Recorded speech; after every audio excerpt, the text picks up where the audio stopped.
Hey, what's up? John Sonmez from SimpleProgrammer.com. So I thought I would do a video about hiring people, since I've been hiring a lot of people lately to do jobs for me, and I've sort of developed a process of doing this after screwing up so many times.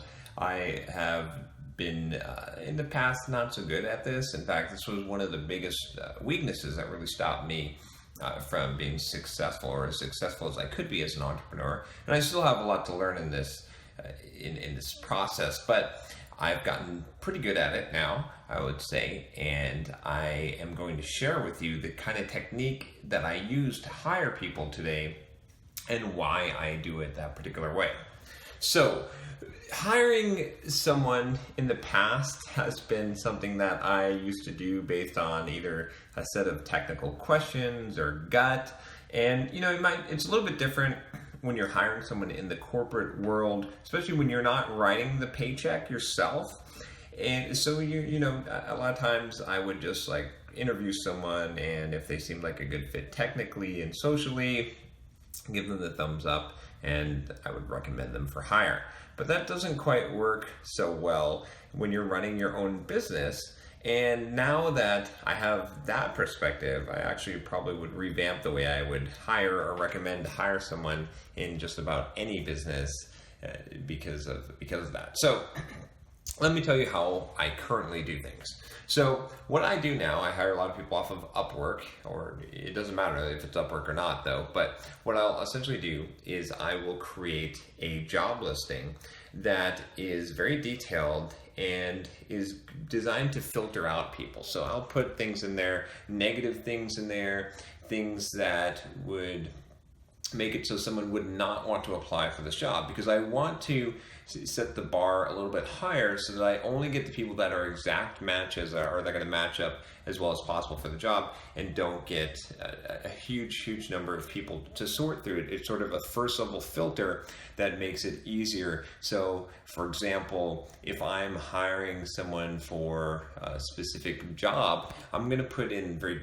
detailed descriptions of what I'm going to require them to do and what it's going to be like, and certain things that are going to, as many filters as I can think of to make the match as good as possible. I was just hiring an interior designer to do some design for the new house that I bought here in San Diego.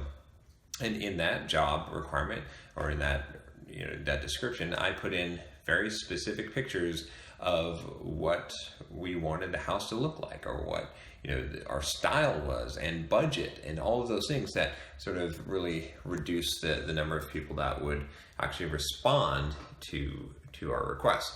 So that's the very first thing I do, is I make the job as specific as possible, and I actually come up with a job specifically that I want someone to do, that I'm going to pay them for as a test and trial job. So if I'm going to hire someone, this is basically what I'm going to do. I'm going to hire 5 people for the same exact job. I'm going to give them the same exact job to do. I am basically going to pay them, each of them, to do that job.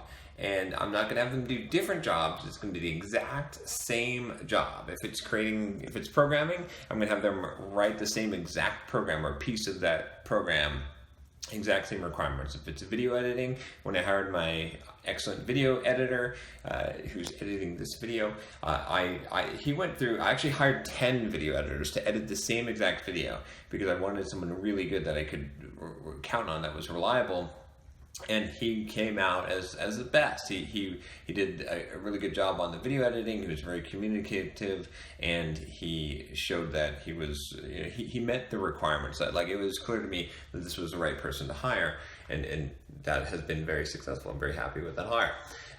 But that's kind of the key process, is that I basically hire multiple people, at least 5 people for the job. I did this with a lot of the jobs that I've hired recently, and it's worked out really well. Now I have to pay a lot of money up front in order to have 5 or 10 people do the same job, but I do give them a small enough job where I'm going to get to compare apples to apples, right?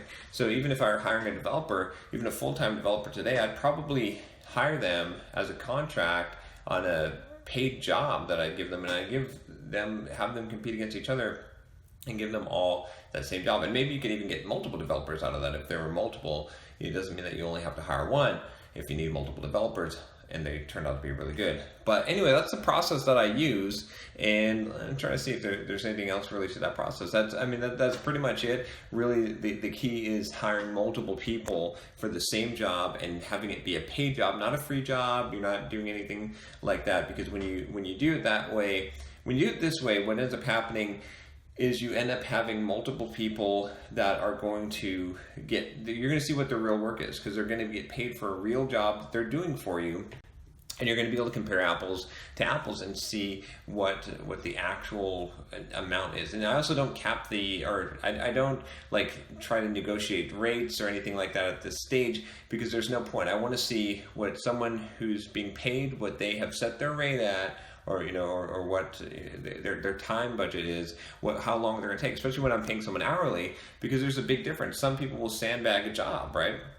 So part of this interview process is basically like, are you billing me honestly? Because there's some people that bill you not honestly.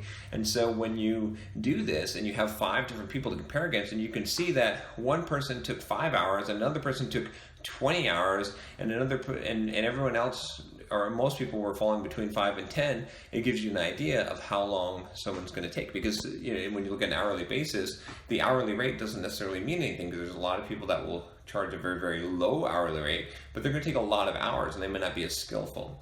So anyway, that's what I've found in doing this. It's a longer process, it takes more time, but then I've had a lot better hires from doing this and a lot more success, rather than just going by feel. And one of the big things that this kind of gives you an indicator on is on work ethic, because a lot of people, I'd rather hire someone who's not as technically competent, because that can be learned, they can get better at it, but has good work ethic, that reports hours correctly, that is responsive, communicative, does the job and does a good job, the best job that they can, rather than someone who necessarily is more skillful technically, but doesn't have those other more important skills. Because you can have someone who's way more skillful technically, and if they don't have those other skill set, they're just not going to be a good employee. They're not going to be good at doing the job that you want them to do, or they're going to cost you a lot of money, because they're going to be sandbagging the job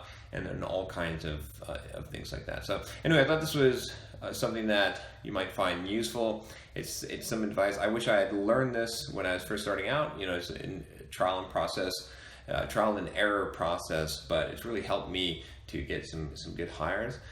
And it's something that, again, I would apply probably even to the corporate world today, if possible. Even though I've never seen it before, I would do it. I would definitely never hire someone again without hiring them first to do a smaller job and having another person that's done that same job to compare them against, because if you don't, then it's going to be real difficult. One other aspect of this, and I would say that I do with almost all my hiring, is I do the job first.